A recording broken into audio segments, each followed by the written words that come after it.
that I think you should keep an eye on. Now we've got Scott Bauer joining us. He's the CEO of Prosper Trading Academy. Scott's got a couple on his radar that he thinks we should be watching closely. Scott, welcome to Midday Movers. Let's talk Carnival Cruise Lines. Ticker CCL sinking after the company cut full-year guidance. They were down around 8% last I saw. The biggest loser in the S&P 500 today.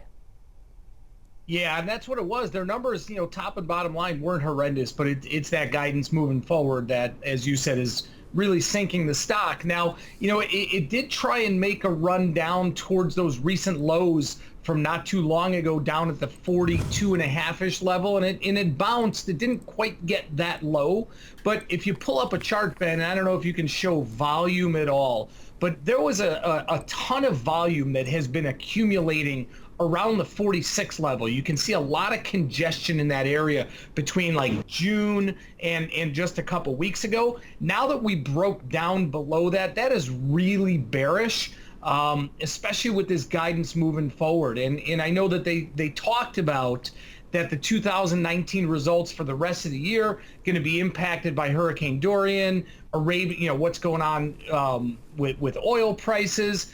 And, just the recent fuel price, given what's happened in Saudi Arabia, does not bode well for them. All right, let's take a look at the earnings, the report that came out here, and some of the actual data. You can see here EPS, as you mentioned, Scott, wasn't bad. $2.63 a share. They were looking for $2.53.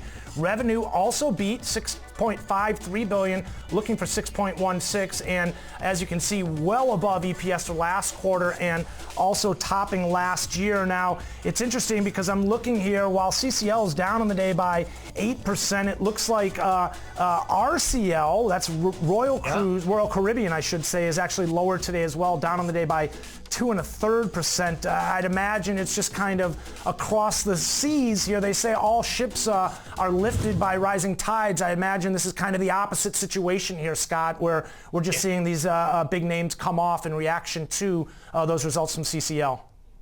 Yeah, I don't look as negatively on Royal Caribbean or even Norwegian. I think they're down today, just obviously in less concert. Than that. Couple 2%. Just in concert with CCL. For me, RCL, this is a pretty significant area, though, because much like I talked about from a technical standpoint in CCL with that big volume area, we're coming up to that in Royal Caribbean also, right around that 104.5, 105 area, which is a bottom of a big volume bar. So I would look for some serious support there. Now, if it breaks, it's going to break hard and probably revisit the lows that we saw during the Christmas around 89. I see them.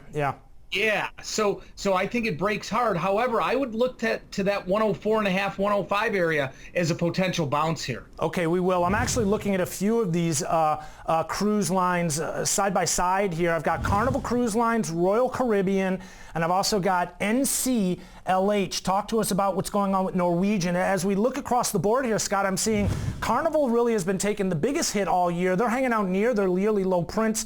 You've got RCL, which is for the most part in the middle of the range. We were just talking about that. But NCLH, for the most part, they're holding the middle to the upper extreme of the range, not necessarily doing much better, well off the highs, and still seeing some lower highs and lower lows recently. But what are you seeing there? They're currently trading down on the day by 3.32% in NCLH.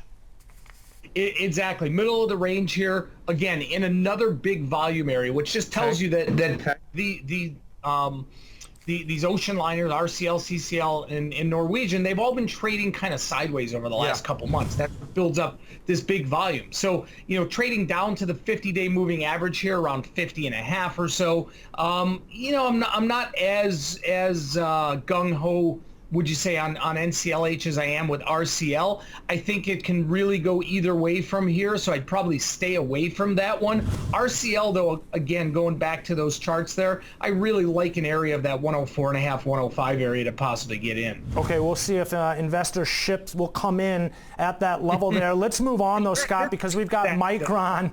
I'm trying to make you laugh. It's working. We got Micron, ticker symbol MU. I think this is going to be a pivotal stock for the NASDAQ. We've been watching semis for the the most part, which have been leading.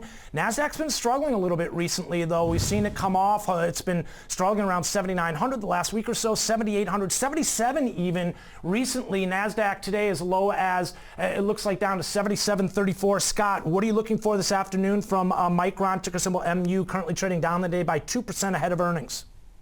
Yeah, these techs really need a shot in the arm, and I actually think Micron can give it to them. And I don't think the stock is going to react so much on what the reports are top and bottom line. What I think they're going to be looking for is exactly almost what Nike reported the other day. What is going to happen moving forward? How much of an impact are they factoring in with any potential, tariff issues?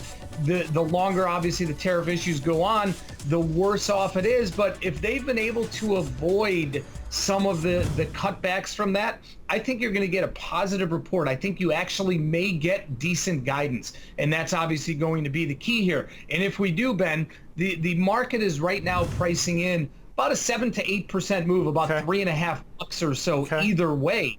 If we get that to the upside, that's going to take you past these highs that we had just recently, over 51.5 or so. So I really think that some good guidance here, and we're going to blow past those recent highs. I like it, Scott. They've been in a range of about $3. Again, that would do it to it in a big way, as you mentioned. Up and through that 51.50 level would be important for the bulls. Currently in a range between 48 and 51.40, it looks like, basically since the beginning of the month here, but trending higher for the most part this year. This is one to keep an eye on. Again, as I mentioned, I think this is going to be somewhat pivotal for the NASDAQ. Scott, we appreciate you joining us here on Midday Movers. A great breakdown on a handful of stocks, and look forward to having you back here in the near future. As traders, at Scott Bauer, the CEO of Prosper Trading Academy.